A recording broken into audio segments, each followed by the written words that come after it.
پہنچی مگر کمرہ بالکل خالی تھا۔ ادھر ادھر نظر دوڑانے کے بعد وہ باہر بڑھی ہی تھی کہ اس نے پیچھے سے آواز دی، ناشتہ نہیں کرواؤ گی مہر؟ اس کی آواز پہ وہ فوراً پلٹی، مگر آپ تو تھے ہی نہیں، مگر اب یہاں کیسے؟ میں یہی تھا، وہ کونے میں بستر رکھ رہا تھا، تم نے مجھے دیکھا نہیں؟ اچھا یہ آپ کا ناشتہ، رکھ دو۔ یہ تم پہ اتنا ظلم کیوں کرتے ہیں اور تم اتنا برداشت کیوں کرتی ہو؟ سارا دن ان کا کام کرتی ہو اور پھر اتنے تانے اور طنز برداشت کرتی ہو کیوں؟ جب ماں باپ کا سایہ سر سے اٹھ جائے نا تو پھر ایسے ہی ہوتا ہے، وہ بے چارگی سے کہتی باہر کی طرف بڑھی۔ مجھ سے شادی کرو گی مہر؟ وہ بغیر لگائی بجھائی کے صاف انداز میں گویا ہوا۔ شادی؟ وہ ہکی بکی سے اس کی طرف دیکھنے لگی۔ دیکھو جتنے ظلم تم پہ ہوتے ہیں میں نے دیکھے ہیں، میں اتنا وعدہ کرتا ہوں کہ ایسے کچھ بھی نہیں ہونے دوں گا تمہارے ساتھ۔ اپنی مرضی کی سانس لو گی تم میرے ساتھ، یہ میرا وعدہ ہے۔ وہ پھٹی پھٹی آنکھوں سے اسے دیکھ رہی تھی مگر اس کی آنکھوں کا سحر اس کے دل کو دھڑکا گیا تھا۔ تبھی وہ بھاگ کر وہاں سے باہر کچن میں آ گئی اور وہ اسٹور چل دیا۔ یہ مجھے کیا ہو رہا ہے؟ کیا ہے اس کی آنکھوں میں؟ کیوں یہ مجھے اپنی طرف کھینچ رہا ہے؟ یا اللہ میرا ساتھ دے، کیوں میرے دل میں ایسے خدشات ڈال رہے ہیں؟ وہ اسٹور میں کھڑا کسی کو دوا دے رہا تھا، ایک دم سے اس کا جسم کانپنے لگا، گردن میں زور کا درد محسوس ہوا تو وہ اسٹور میں موجود ایک کمرے کی طرف چلا گیا۔ پسینے سے شرابور جسم پر ایک دم سے کپکپاہٹ جاری ہو گئی اور کچھ ہی منٹ میں وہ اپنی دنیا میں پہنچ گیا۔ ہیکل کے سامنے کھڑا وہ ہکا بکا تھا۔ ابھی 41 دن پورے تو نہیں ہوئے ہیں۔ ہاں مگر تم وہاں کیا کر رہے ہو؟ تم اچھے سے جانتے ہو۔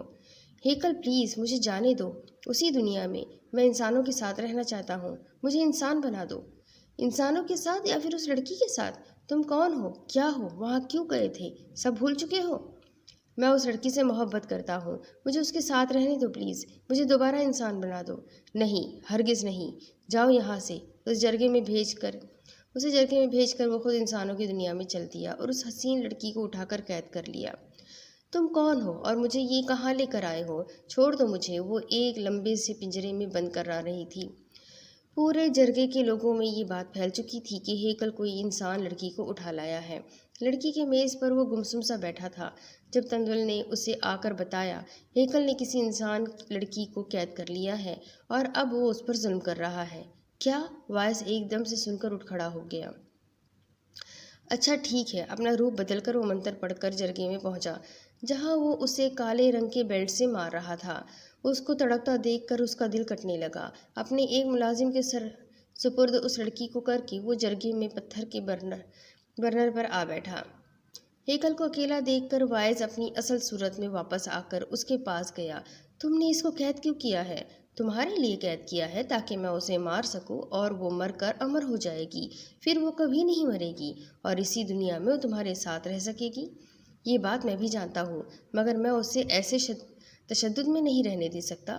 وہ انسانوں کی دنیا میں بھی تکالیف میں رہتی ہے اور یہاں بھی نہیں، ایسا نہیں ہو سکتا۔ مگر تم جیسے تڑپ رہے ہو ایسے تم یہاں کے سب لوگوں کو میرے خلاف کر دو گے، اس لیے بہترین حل یہی ہے، اب تم یہاں سے جاؤ ورنہ میں یہ بات اسے بتا دوں گا کہ جو روپ بدل کر کھڑا تھا وہ وائز تھا اور وہ جن ہے۔ وہ آنکھیں بیچے بے یار و مددگار سا واپس آ گیا مگر دل تھا کہ اس کی تکلیف میں کانپ رہا تھا۔ درد اور تکلیف کو خود میں دباتے اس سے 3 دن گزر چکے تھے مگر روز اس کی حالت کو ابتر ہوتا دیکھ اسے چین نہیں آ رہا تھا۔ تبھی وہ کالی رات گھٹاؤں بھرے آسمان کو دیکھ کر اٹھ کھڑا ہوا اور ہیکل کے پاس پہنچ گیا۔ ہیکل مجھے بات کرنی ہے، کہو کیا کہنا ہے؟ تم اس لڑکی کو آزاد کر دو، میں اس سے شادی نہیں کرنا چاہتا، نہ ہی اس بات کا کوئی ذکر کروں گا۔ تم صحیح سلامت جہاں سے اسے اٹھا کر لائے ہو وہاں بالکل صحیح سلامت وہاں پہنچاؤ۔ ہاں اتر گیا محبت کا جنون، ٹھیک ہے تم جاؤ۔ جواب سن کر وہ چپ چاپ واپس آ گیا۔ لو لڑکی، تمہاری سزا ختم ہوئی۔ اس ادموئی لڑکی کا ہاتھ تھامے وہ اسے اس کے گھر کے باہر چھوڑ آیا۔ ادھر ادھر گھومتا وہ اس غار کے پاس پہنچ گیا جہاں ہیکل اکثر رات کے پچھلے پہر میں آیا کرتا تھا، جہاں سے بہت سے جنات بھی وہاں آتے تھے مگر وہ پہلی بار آیا تھا۔ غار میں ادھر ادھر دیکھتا وہ ایک کالے رنگ کے پتھر سے ٹکرایا۔ یہ کس نے رکھا یہاں پر؟ کہتا وہ اس کی طرف جھکا۔